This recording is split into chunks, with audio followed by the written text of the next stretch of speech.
Monsieur le Président, honorables membres du Conseil constitutionnel, et comme ça s'est dit ailleurs, messieurs les sages, prendre la parole par devant votre auguste juridiction est de manière durable la vie de la nation. Ce jour, j'ai l'honneur de représenter le Manidem, qui est représenté de manière légitime par une seule personne, en l'occurrence M. Anissé Ekane. Je voudrais rappeler un propos d'Albert Camus qui disait « Mal nommer les choses, c'est contribuer au malheur du monde ». Nous avons suivi le rapport qui fait état de manière malencontreuse de ce qu'il y aurait, dans le cas de cette procédure, une double investiture. Parler de double investiture suppose que la même formation politique est investie deux candidats. Mais seulement, les apparences sont contraires à la réalité, que je me fais le devoir d'exposer par devant cette auguste juridiction, parce qu'il faut remettre l'église au centre du village, pour que les apparences n'amènent pas la République à se fourvoyer. Et d'ailleurs, un de vos pères, le président Maurice Romero, qui dirigeait la Cour de sûreté de l'État français dans les années 70, avait été amené à commettre une erreur judiciaire fatale dans la célèbre affaire Eugène Rousseau. Lorsque celui qui avait été malencontreusement condamné, Eugène Rousseau, a été gracié par le président Pompidou, le juge déclara ceci: le juge ne se trompe pas, on trompe le juge. Je m'avais donc vous donner les éléments qui ne vous donneront aucune raison de vous tromper et à pouvoir mettre un terme à l'imposture qui semble vouloir s'enraciner dans notre République. Et ce n'est pas devant le Conseil constitutionnel qu'on devrait laisser les imposteurs venir troubler la République. Nous n'entrerons pas dans les questions de fonctionnement de notre formation politique parce qu'elle ne concerne ni le Conseil constitutionnel, ni les tiers qui essayent de s'incruster de manière abusive dans le fonctionnement de notre parti politique. Monsieur le Président, honorable membre du Conseil, en date du 2 juin 2018, le Manidem a tenu un congrès. Et au terme de ce congrès, des résolutions ont été prises, au nombre desquelles la 4e résolution, qui excluait M. Yebda Dieudonné du Manidem. Il était exclu de cette formation politique. Et cette exclusion a été portée à la connaissance du MINAT. Et elle a été déchargée au cabinet de celui-ci, en date du 6 juin 2018. Ce n'était pas au service du courrier, c'est au cabinet de celui-ci. En date du 2 août 2018, le MINAT a pris une décision entérinant le nouveau bureau du Manidem, 2 août 2018. En 2020, M. Anissé Ekane a investi les différents candidats du Manidem aux élections législatives et municipales de 2020. Il les a tous investis, et même dans la commune de Dibombari, où il a eu le seul conseiller municipal qui l'habilite à pouvoir porter une candidature aux élections à l'élection présidentielle. À ce jour, un seul individu reçoit les subventions dues aux formations politiques. C'est encore M. Anissé Ekane qui les reçoit. De plus fort, sans discontinuer, il a quand même eu un seul interlocuteur au Manidem, en l'occurrence M. Anissé Ekane. En date du 24 avril 2025, la correspondance est là, devant le Conseil constitutionnel, j'entends la produire. Le 24 avril 2025, c'est Elé qui nous écrit. Et je ne résiste pas à l'envie d'en donner lecture à ce conseil, pour qu'on puisse comprendre que l'imbroglio judiciaire qu'on essaie de mettre en perspective sont des louvoiements qui ne doivent pas pouvoir résister à la sagacité du Conseil constitutionnel, donc les membres jouissent d'une expérience qui n'est pas à démontrer. Monsieur le Président, par résolution numéro 031 du 22 décembre 2022, le Conseil électoral a entériné les recommandations formulées lors des rencontres bilatérales du 3 au 7 octobre 2022 à Élections Cameroun pour rendre effective, dynamique et inclusive la collaboration entre l'État et les autres acteurs du processus électoral. C'est à M. Ekane qu'on écrit. Et non, à un certain Dieudonné Yebga, ce n'est pas lui que l'État m'écrit. Alors, fort de cette réalité qui ne fait l'ombre d'aucun doute sur les représentants légitimes du Manidem, la dite formation politique dont le bureau est reconnu aussi bien par le ministère de l'administration territoriale que par Elecam jusqu'en avril 2025, a décidé, comme la loi le lui permet, d'investir la personne de M. Maurice Kamto.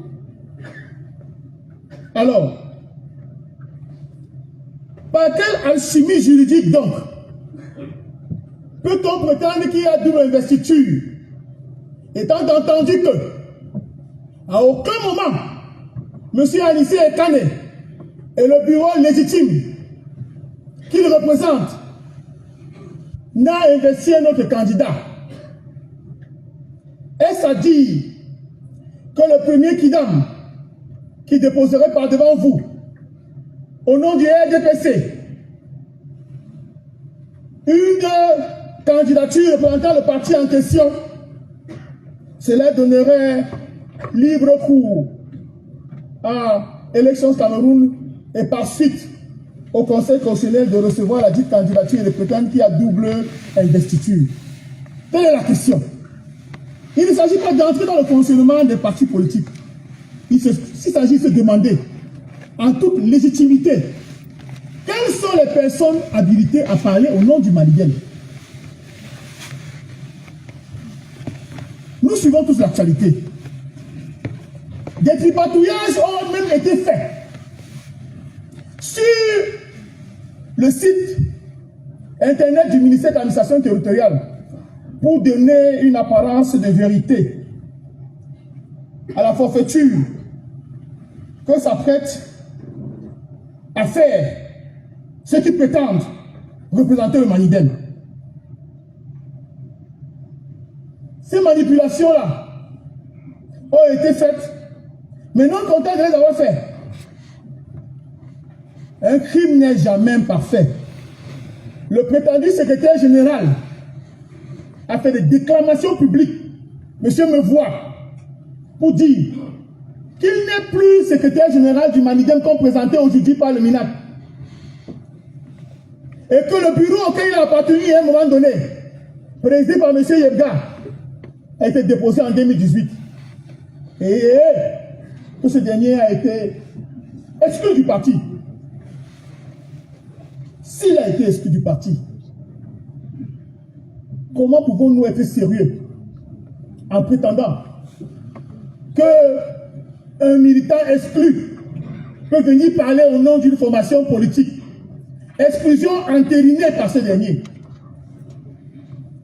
Nous avons également une correspondance de juin 2018 par laquelle le ministre de l'administration territoriale rappelle quels sont les différents responsables de 3 formations politiques: le Manigem, le CPP et l'UPC. Cette correspondance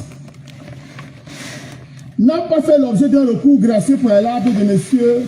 Yebga Dieudonné. Mais par contre, les autres, en l'occurrence le CPP et l'Union des populations du Cameroun, en leur temps, ont engagé des procédures. Dois-je revenir sur des considérations élémentaires? Dois-je rappeler à cette auguste juridiction l'article 17 de la loi numéro 2006/022 qui donne la possibilité aux citoyens qui a été frappé par un acte qui lui fait grief de pouvoir engager les procédures dans le délai de 3 mois. M. Ebga ne l'a jamais fait. Il a acquiescé. On dit autorité de la chose décidée. Ce dernier ayant acquiescé de son exclusion, par quelle alchimie peut-il aujourd'hui parler au nom du Manigem dont je représente le candidat ce jour? Il n'a aucun moyen de pouvoir parler pour le compte du Manigem, ayant acquiescé de la décision qui a été rendue en son temps. J'ai lu la requête qui a été introduite par ce dernier, qui essaye de vous amener à confondre les organes de notre formation politique. Je tiens à leur rappeler, à la formation, il y avait ce qu'on appelait un comité de coordination provisoire. Après, il y a un comité national de coordination. Et depuis 2018, il y a un comité de direction. Et ce comité de direction-là gère les instances du parti, gère le parti. Et M. Yebga, qui a engagé la procédure, une des procédures pour laquelle j'en suis été ordonné, ne peut pas parler des affaires internes du Manigem. Il n'en a pas qualité. Je voudrais, pendant que mes développements se poursuivent, que de manière surabondante, que ces éléments soient reçus par le Conseil. Et je voudrais aussi interpeller le pouvoir d'investigation qui est le vôtre. Il me souvient qu'en 2018, pendant les sénatoriales, j'ai engagé par devant cette auguste juridiction une procédure en invalidation de la liste du RDPC dans la région de l'Ouest. Vous avez renvoyé ce dossier. Vous l'avez renvoyé pour pouvoir faire des investigations. Et vous avez convoqué en son temps M. Tenin Detio, qui était le chef de la communauté Babadou. Vous l'avez fait pour vous rassurer de l'existence effective de ce dernier que nous contestions dans le cadre de la requête que nous avons engagée en son temps. Nous invitons le Conseil à faire toutes les investigations nécessaires pour savoir quelles sont les personnes habilitées à parler au nom du Manigem. Quels sont les interlocuteurs du MINET quand on parle de Manigem? Vous demanderez en particulier la personne qui reçoit les subventions. Si vous avez la réponse à cette question, je pense qu'il serait inutile que le débat puisse se poursuivre. Nous sommes à un moment important de la vie de notre nation. Nous ne pouvons pas nous contenter d'une justice expéditive qui peut aboutir à une implosion sociale. Donc, je voudrais prier, monsieur, ces pièces, je vous en prie, la résolution également, qui a exclu. Je prie. La résolution qui a exclu, monsieur, c'est la résolution numéro 4 du Congrès. Alors, je constate également que les documents ont été versés au dossier de procédure par M. Yebga. Mais les documents datent de 2017. Peut-on rationner temporis Comparez les actes qui datent de 2020, 2025, 2018 à ceux qui datent de 2017. Un nouveau congrès a bien et bien eu lieu depuis 2018, je vous l'ai dit. Et j'ai mis à votre disposition les éléments en question. Je voudrais également appeler l'attention de l'auguste juridiction de Séan sur la curiosité du comportement d'Elections Cameroun. Parce que Elections Cameroun a admis les candidatures du candidat Paul Biya et du candidat Akere Mouna. Alors pourtant qu'il y avait une pluralité de candidatures.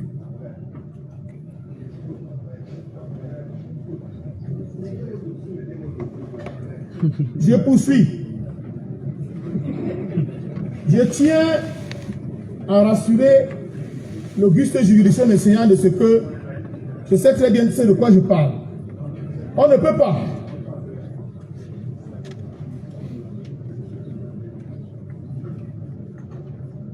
dans la procédure qui a été évoquée tout à l'heure, le RDPC et M. Léon Télé Onana, on avait affaire incontestablement à deux militants du RDPC. M. Léon Télé Onana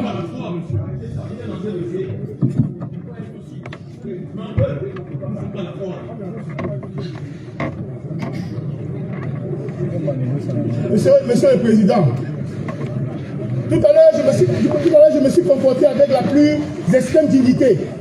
Le RDPC a pris la parole ici. J'ai entendu un avocat dans son rapport dire élucubration à un autre.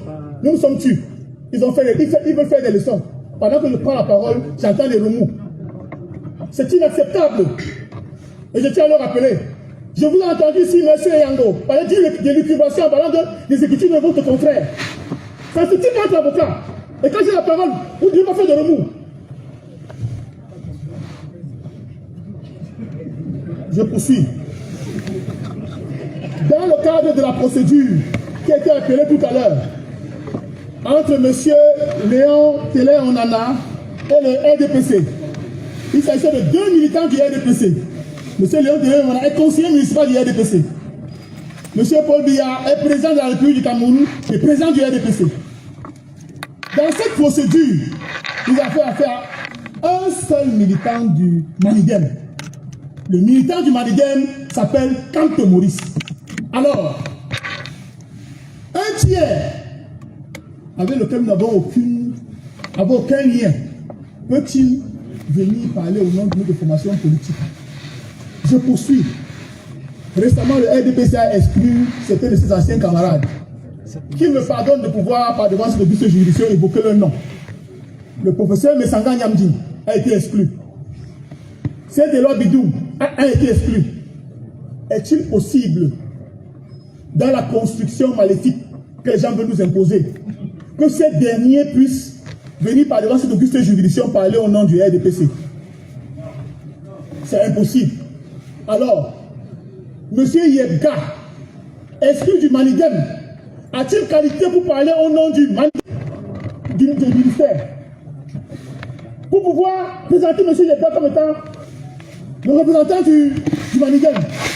Pourquoi est-ce que la justice pénale ne se met pas en branle?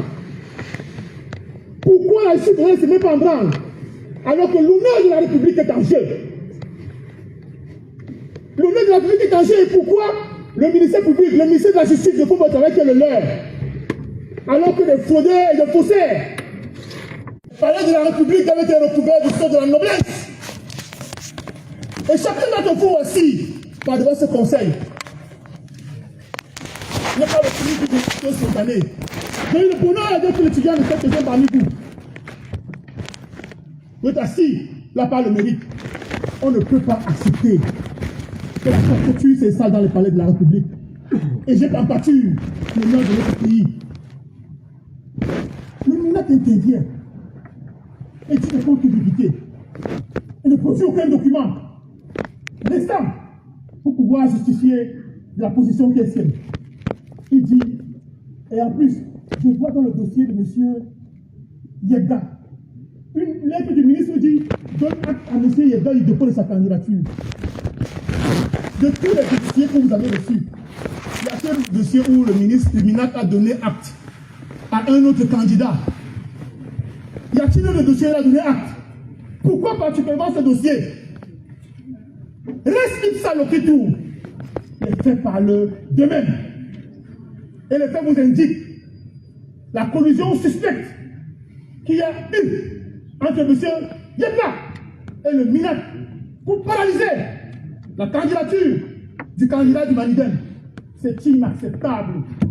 Les palais de la République doivent être fréquentés par les gens recommandables. Monsieur le Président, il faudrait, je l'ai dit, de ramener l'église au centre du village. Pourquoi l'investiture de M. Anissé Kane devrait bénéficier à M. Yebga, qui depuis 7 ans a totalement disparu de la circulation et était dans son village. Et à l'occasion de la présidentielle, on le sort comme dans un chapeau de magicien pour venir trouver le jeu politique de la République. Il faudrait que vous fassiez les investigations qui sont les vôtres. Et je ne le dis pas ex nihilo. Je le dis depuis 2011. Je fréquente assidûment d'abord la Cour suprême, siégeant comme conseil constitutionnel, et depuis que ce conseil constitutionnel existe, je n'ai manqué aucune de ces sessions. Vous avez un pouvoir d'investigation. En tant qu'avocat, plaidant pour le code du Maniden, quelle est la personne qui reçoit les subventions? Est-ce que M. José Yedda ou M. Anissé Kane? Pourquoi il est comme nous écrivons en avril 2025 et du jour au lendemain, semble prétendre qu'un tiers de noms que vous portez fièrement et qui font la fierté de vos familles soit associé aux jeux troubles que le ministère de l'administration territoriale essaie d'imposer dans les jeux politiques camerounais. Il faudrait que le Conseil dise non. Et le Conseil a le pouvoir de dire non. Et le Conseil a le pouvoir de dire à ces personnes en quelle qualité est-ce que vous venez parler? Quels sont les actes qui vous habilitent lorsque vous tapez dans l'ordre, qui ont décidé de se comporter comme des forbans et de traîner l'honneur de la République dans la gadoue? Lorsque vous avez rendu la seule décision qui se doit d'être rendue, vous aurez fait honneur à la République. Allez à Japta S.